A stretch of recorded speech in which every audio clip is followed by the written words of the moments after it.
किसान आंदोलन पर भूमि न्यूज के विशेष कार्यक्रम पड़ताल की छठी कड़ी में आपका स्वागत है। हमारे साथ बातचीत के लिए उपस्थित हैं ज्ञान विज्ञान समिति झारखंड के प्रांतीय अध्यक्ष शिवशंकर प्रसाद। सबसे पहले हम उनका हार्दिक अभिनंदन करते हैं इस कार्यक्रम में। हम आपसे ये जानना चाहते हैं कि अभी किसान आंदोलन पिछले 4 महीनों से लगातार जारी है और बार बार घोषणाएं हो रही है कि जब तक 3 कृषि कानून जो आए हैं वो रद्द नहीं हो जाते, हमारा आंदोलन जारी रहेगा।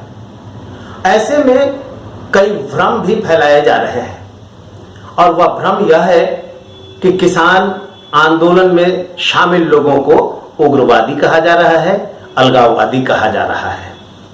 ऐसे में आप किसान आंदोलन को किस दृष्टि से देखते हैं? देखिए प्रेम जी, दरअसल बात यह है कि हमारा देश एक लोकतांत्रिक देश है और लोकतंत्र में हर एक नागरिक का, प्रत्येक सजग व्यक्तियों का ये कर्तव्य बनता है कि हम सत्ता के द्वारा किए गए कार्य का मूल्यांकन करें, समीक्षा करें और इस दौरान हम अपनी लोकतांत्रिक तरीके से अपनी बात को रखें। यह जो अभी वर्तमान में सत्ताधारी दल या जो राज सत्ता पर बैठे हुए लोग हैं, इनकी जो जन विरोधी नीति है, उनके लिए एक मुखर रूप से हम अपनी बात को रख सकें, इसकी हम कोशिश करते रहें। आप अगर पिछले दिन से पूरी सरकार के कार्यक्रम को गौर से अगर देखेंगे तो आप एक एक कानून, एक एक सरकार का किया गया काम किसी खास वर्ग के लोगों के हिफाजत के लिए होता है। ये खास वर्ग का सीधे तौर पर अगर कहे तो हमारे देश के कॉरपोरेट हाउस के लोग हैं।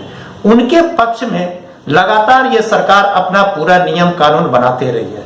तब एक सजग नागरिक होने के नाते ये कर्तव्य बनता है कि हम सत्ता को ये बात कहें कि ये इस तरीके के जन विरोधी कानून को आप वापस लीजिए और इस तरीके के जन विरोधी कानून के माध्यम से देश का संचालन सही ढंग से नहीं हो सकता है। आप गौर से देखेंगे तो जब भी कभी ये सत्ता उनके हिफाजत के लिए काम की है तो इस देश के अंदर छात्र ने भी अपनी आवाज को बुलंद किया है, आम नागरिक ने भी अपनी आवाज को बुलंद किया है, बेरोजगारों ने अपनी आवाज को बुलंद किया है। इन सारे आवाज को पूरे साजिश के तहत इनको कभी उग्रवादी, कभी आतंकवादी, ये भटकाने वाले जो है सो रणनीति के तहत इनकी बात को नहीं सुनते हैं। और यही सारे चीजों को लेकर किसान जो हमारा अन्नदाता है, किसान जो हमारे देश के अर्थव्यवस्था का रीढ़ है, आपको पता होगा कि देश के 70% नागरिक किसी न किसी रूप से कृषि पर निर्भर और यह एक बहुत बड़ा एक बाजार है। लेकिन हम किसान कृषि क्षेत्र को सिर्फ बाजार के दृष्टिकोण से नहीं देखते हैं, वो हमारे लिए अन्नदाता भी हैं,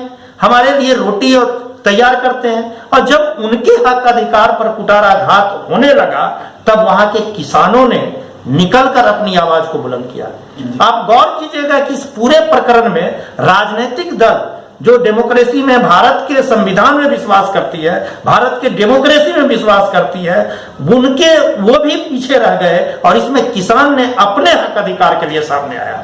लेकिन यह सत्ता में बैठे हुए लोग उनकी आवाज को, उनके मांग को सही ढंग से ना तो मूल्यांकन कर रही है, ना ही विश्लेषण कर रही है और ना जाने किस शक्ति के या किसके डर से, किस कॉर्पोरेट के डर से या किस अंतरराष्ट्रीय शक्ति के डर से जो है वो जो है सो इनकी बात को नहीं मान रही है और हठ धर्मिता के प्रकाष्ठा पर चली गई है। लेकिन आप सरकार को हठधर्मी कह रहे हैं और इस तरह से तो किसान भी अपनी हठधर्मिता पर ही टिका है। उनका आंदोलन, वो भी अड़े हुए हैं कि हम जिस प्रकार से सरकार अड़ी है उस प्रकार से किसान भी अड़े हुए हैं।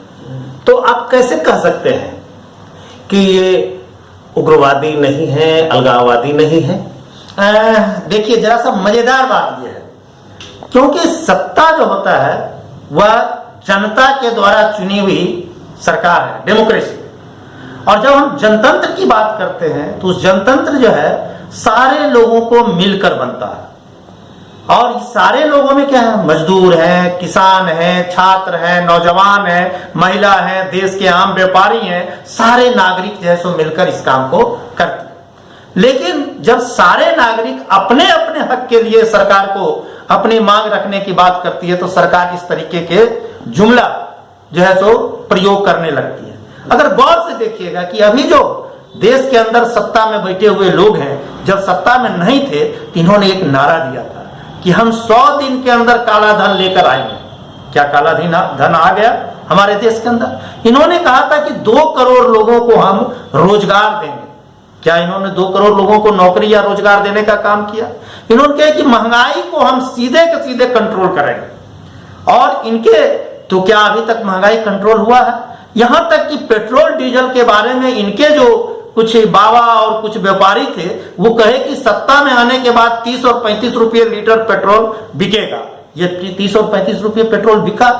तो आप इनके पूरे क्रियाकलाप को देखेंगे, इनके चरित्र को देखेंगे तो ये अक्सर आपको देखिएगा कि जन विरोधी चरित्र दिखता है। ये किसान जो है, ये जब देखने लगे कि किसान कहने लगे कि भाई हम इस कृषि कानून को हमको नहीं स्वीकार है, चूंकि वही हमारे अन्नदाता है और बड़े पैमाने पर वो कह रहे हैं कि हमको स्वीकार नहीं है और ये त्रुटियां हैं इस किसान बिल के अंदर, तो इसको आप जो है सो खत्म कीजिए। तो इसकी कोई टेक्निकल पहलू को नहीं लीजिए, सीधा सीधा जो है सो इसको जो कानून है इसको रद्द कीजिए और किसान अपने स्वाभिमान के साथ में हम जो है सो जीवन को जिए। और इसके लिए जो है सो वो जो है सो कह रहे हैं कि हमको ये कानून को रद्द कीजिए, कानून को रद्द करना चाहिए। बिल्कुल सही बात है।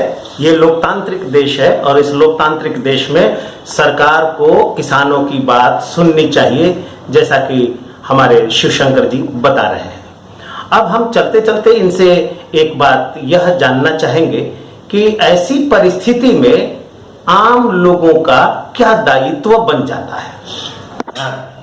देखिए, कभी कभी सत्ता निरंकुश हो जाए या सत्ता आम लोगों की बात को नहीं सुने तो जो लोग भी ये आवाज को उठा रहे हैं उनके साथ में कतारबद्ध खड़ा होकर उनके साथ हमको देने की जरूरत है। इसलिए किसान जो कर रहे हैं उनको हमको सैल्यूट करना चाहिए कि कम से कम वह देश के आम नागरिक को जगाने का काम किए कि हक के लिए सामने आओ। और हमको लगता है कि यहाँ के नौजवान को भी सामने आना चाहिए, यहाँ के व्यापारी को भी सामने आना चाहिए, यहाँ के दूसरे लोगों को सामने आकर ये अपनी आवाज को बुलंद करना चाहिए। बहुत बहुत शुक्रिया। अभी आप सुन रहे थे शिवशंकर प्रसाद जी को, जो बता रहे थे कि किसानों के साथ कतारबद्ध होकर उनकी आवाज को बुलंद करना चाहिए। किसान हमें अपने अधिकारों के लिए जगा रहे हैं। फिर मुलाकात होगी अगली कड़ी में, तब तक के लिए हमें दीजिए इजाजत। बहुत बहुत धन्यवाद।